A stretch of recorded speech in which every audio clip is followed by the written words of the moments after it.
C'est parti. Eh bien, bonjour. Bonjour. Vous représentez le monde industriel. Merci d'abord d'avoir accepté de participer à cet entretien. Et est-ce que vous pouvez vous présenter? Parfaitement. Donc, je suis Guillaume Crevon. Je travaille dans le transport et la logistique depuis plus de 25 ans. Et j'ai eu la chance effectivement de connaître plusieurs environnements. Donc, j'ai passé un peu plus de 20 ans dans des grands groupes de transport. Et depuis 2 ans, j'ai rejoint une PME, donc Duhamel Logistique, basée à Val-de-Reuil, où on essaye effectivement de pallier à toutes les demandes clients, que ce soit sur le B2B, le B2C, la préparation de commandes logistiques, et associé effectivement à la distribution, à la livraison. Donc c'est assez tendance en période de Covid parce qu'effectivement, le e-commerce en pleine expansion permet et ouvre des opportunités sur les métiers de la logistique et du transport. Voilà, synthétiquement. Très bien, merci. Aujourd'hui, on se rencontre pour parler des élèves que nous plaçons en période de formation en entreprise. Nous souhaitons que vous apportiez votre témoignage sur les élèves que vous recevez dans le cadre de votre partenariat avec les établissements. Ma première question, c'est qu'est-ce qui fait, qu'est-ce que vous attendez d'un jeune qui se présente chez vous lorsqu'il vient se présenter? Alors déjà, c'est effectivement, on va dissocier deux vecteurs, hein. Il y a le stagiaire sur une période de courte durée et il y a le candidat pour une alternance. Voilà. Donc on va avoir effectivement une approche un petit peu différente. Le stage, en ce qui nous concerne, ça fait partie de notre obligation en tant que professionnel de former les plus jeunes pour attirer ces derniers à notre métier et leur amener effectivement cette passion et pourquoi pas une vocation. Donc le stage, on va plus parler de découverte et là l'approche, ce qu'on attend d'un candidat pour un stage, effectivement, c'est le petit plus qui fait qu'il va être choisi lui plutôt qu'un autre.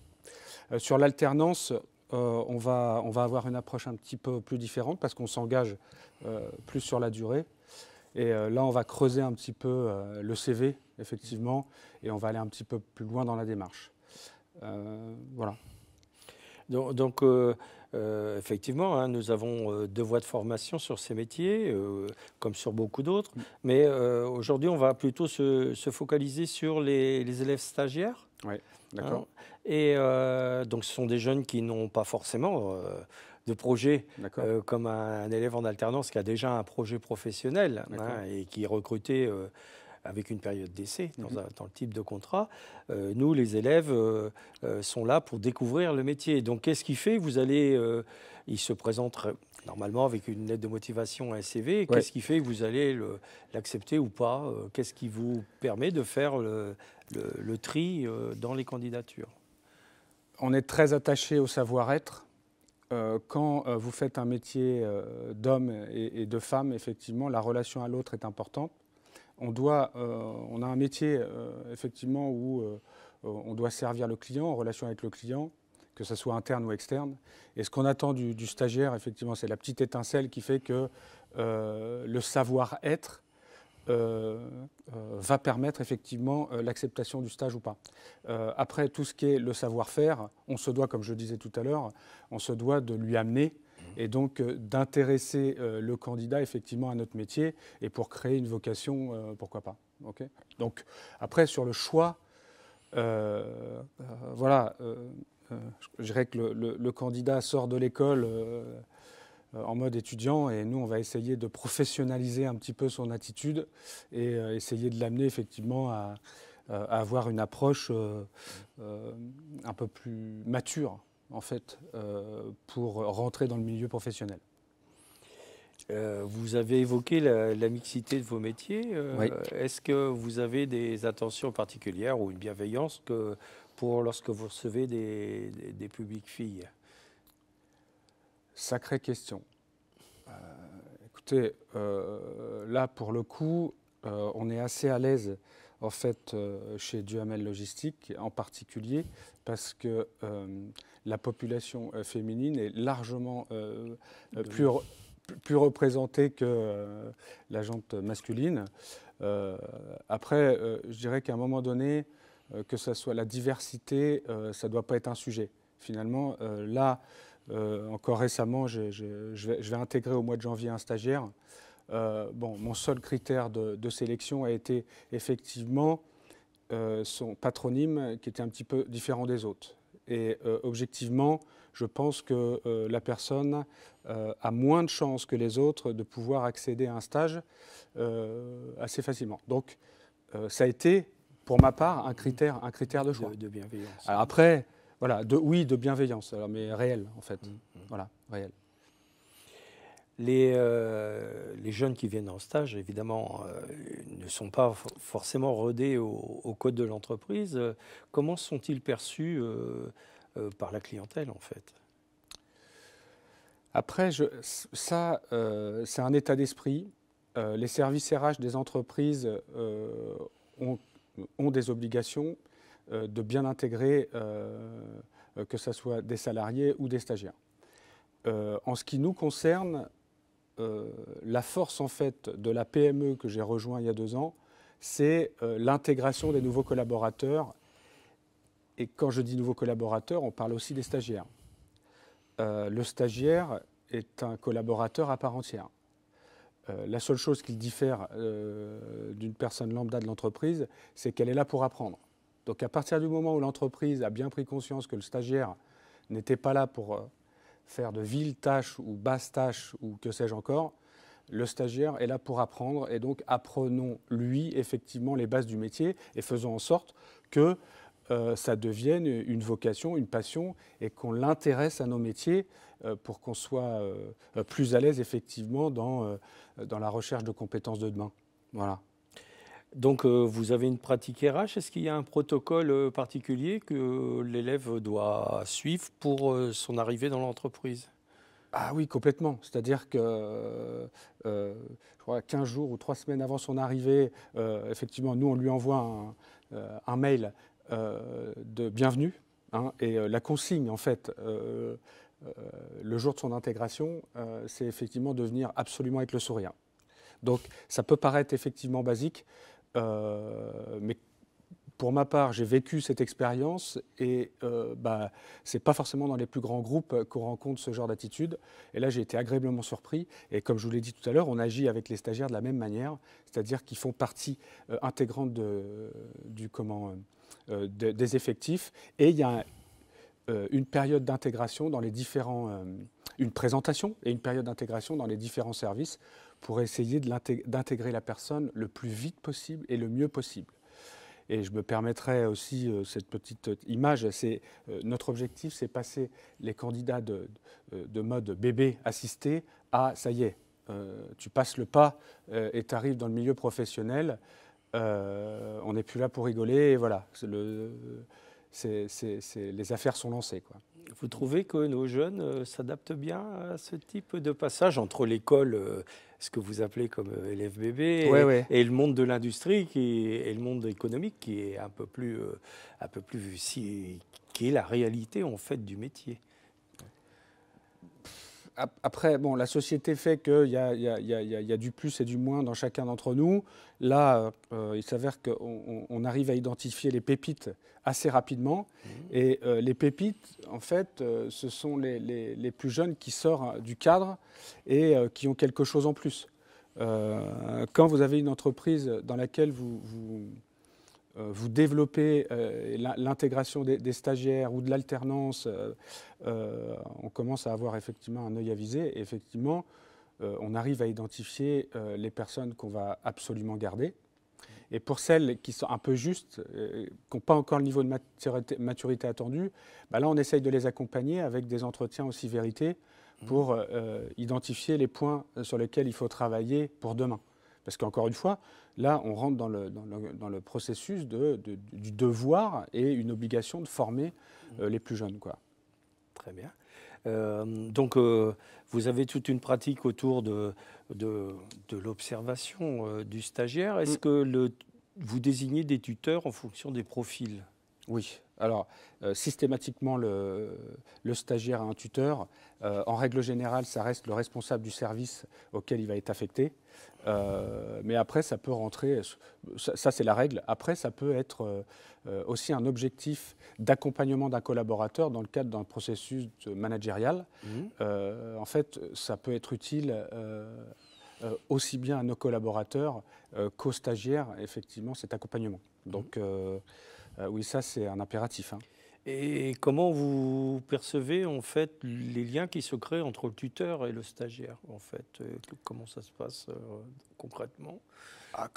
Ça se passe bien, c'est-à-dire à partir du moment où on considère le stagiaire comme un collaborateur à part entière de l'effectif, on agit avec lui en tant que tel, c'est-à-dire qu'on n'est plus à l'école en fait. Donc il faut que ça se passe bien. Et si jamais ça ne se passe pas bien, comme tout collaborateur d'une entreprise, on recadre, on fait un point d'étape. Enfin, il y a pas, on ne fait pas de distinction, finalement. On ne fait pas de distinction. Donc, normalement, pendant les périodes de formation d'entreprise, vous avez des relations avec l'école. Oui. Comment ça se passe? Ça se passe bien parce que c'est un point d'étape. Alors, d'un stagiaire à l'autre, ça peut être, comme j'ai pu le voir, une fierté de pouvoir présenter le lieu dans lequel la personne travaille. OK. Personnellement, je vais vous donner un avis un petit peu direct. Il ne faut pas que non plus ça soit cet échange avec le professeur, il ne faut pas que ça infantilise non plus le stagiaire. C'est-à-dire que le stagiaire, nous, l'objectif en fait, c'est qu'il se sente bien sur la mission sur laquelle il a été affecté et qu'il devienne plus mature le plus rapidement possible. Quand les professeurs font un point d'étape à date et viennent nous rencontrer, l'ayant vécu sur 25 ans de vie, en fait, c'est parfois un petit peu, comme je disais, infantilisant. C'est-à-dire qu'il ne faut pas que le professeur vienne en entreprise mettre une note ou que sais-je encore, si vous voyez ce que je veux dire. Il ne faut pas rappeler l'école. Il ne faut pas rappeler l'école. C'est-à-dire qu'on est dans le milieu professionnel, on fait un point d'étape. Je pense que c'est utile pour le stagiaire. Pour autant, faut pas, voilà, pour moi, ce n'est pas absolument nécessaire. D'accord. Et vous avez déjà eu la visite de professeurs de l'enseignement général pour suivre un stagiaire. Est-ce que vous pouvez nous dire comment ça se passe? Ça se passe bien parce que comme je vous l'ai dit, ça corrobore avec ce que je viens de dire juste avant. C'est-à-dire que ça se passe bien, on répond à un process. Et à partir du moment où moi, le stagiaire, me donne satisfaction, évidemment, je le mets dans toutes les dispositions positives pour que le reporting fait à son professeur soit le mieux possible. Moi, mon objectif quand je prends un stagiaire, c'est qu'on fixe des objectifs au départ, même si c'est une période d'un mois ou de 2 mois, une petite, pas sur du long terme, on fixe un objectif et on le suit. Je vous dis, les stagiaires sont considérés comme des collaborateurs à part entière.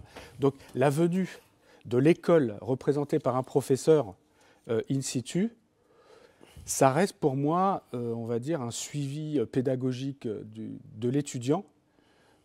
Et ça se passe bien parce qu'on est des gens adultes et responsables. Pour autant, je ne pense pas que ça soit absolument indispensable dans l'intérêt du stagiaire. Ça, c'est un avis personnel. Je veux dire, non, mais...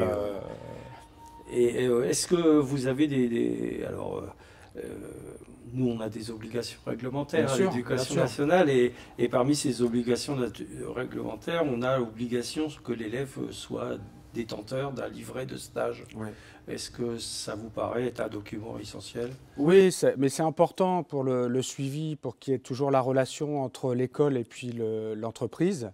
Et moi, pour ma part, je n'ai jamais fait de distinction entre les deux. C'est-à-dire que ça soit en stage ou pour l'alternance, parce que je me permets aussi d'en parler, je veux dire, le présentéisme, on va dire ça plutôt positivement, pour moi, c'est indispensable, que ce soit à l'école ou en entreprise. Et si jamais l'étudiant n'est pas là à l'école, ça ne se passe pas bien en entreprise, parce qu'on a une responsabilité sur l'ensemble du cursus. Sur le livret, c'est bien aussi de poser les choses, effectivement, par écrit sur l'évolution, parce que, en règle générale, ça se passe bien, mais il y a des cas où ça peut pas bien se passer. Effectivement, c'est bien de poser par écrit les sujets. Parce que nous avons une obligation à l'Éducation nationale, en fait, d'avoir un contrat de co-formation avec l'entreprise. Donc, effectivement, ces documents sont importants. Si je me permets, ça, on vous laisse la partie administrative et nous, on va gérer la passion. C'est-à-dire que moi, mon objectif, c'est que le stagiaire devienne collaborateur de l'entreprise demain. Et toute l'approche administrative et je me permets, c'est scolaire en fait. Je vous la laisse. Et nous, on va se concentrer notre énergie sur amener la professionnalisation du stagiaire et régulièrement, on va dire, l'ascenseur social ou je ne sais pas quel terme, c'est stage, alternance et embauche. C'est ça l'objectif. D'accord. En fait. Oui. Donc je vous laisse le livret scolaire pour vous. Pour nous, c'est une obligation réglementaire. Donc je vous pose la question parce qu'elle fait partie en fait de la période de formation en entreprise. Grand respect. Merci de votre témoignage par rapport à cet outil qui pour nous reste un outil. Ça marche, mais je respecte parce qu'il faut, je pense. La partie contribution de l'entreprise à la construction du parcours, voire vers un parcours supérieur. Est-ce que vous pensez que vous apportez quelque chose dans ce domaine-là? Est-ce que vous créez des vocations? Je pense que le discours depuis tout à l'heure, c'est ça le sujet. C'est-à-dire que on ne prend pas les plus jeunes... on n'a pas de temps à perdre finalement. Vous savez, dans le monde professionnel, il y a des réalités économiques qui font que quand vous ne faites pas, vous perdez, et quand vous perdez, vous ne durez pas en fait. Donc, sur la logistique ou sur le transport, comme je l'ai dit tout à l'heure, nous sommes des métiers d'hommes et de femmes, et la principale richesse qui crée de la valeur, c'est la ressource humaine. À partir de là, si on ne crée pas des vocations, si on n'amène pas les plus jeunes à aimer nos métiers, comment vous dire, je pense que dans l'éducation aussi et l'école connaît aussi ces difficultés. C'est comment on amène les plus jeunes à aimer les activités qu'on mène au quotidien. Donc voilà. Très bien, mais écoutez, je vous remercie pour tout ce que vous avez témoigné et l'accompagnement que vous faites auprès de nos jeunes. Avec plaisir. Beaucoup. Merci à vous.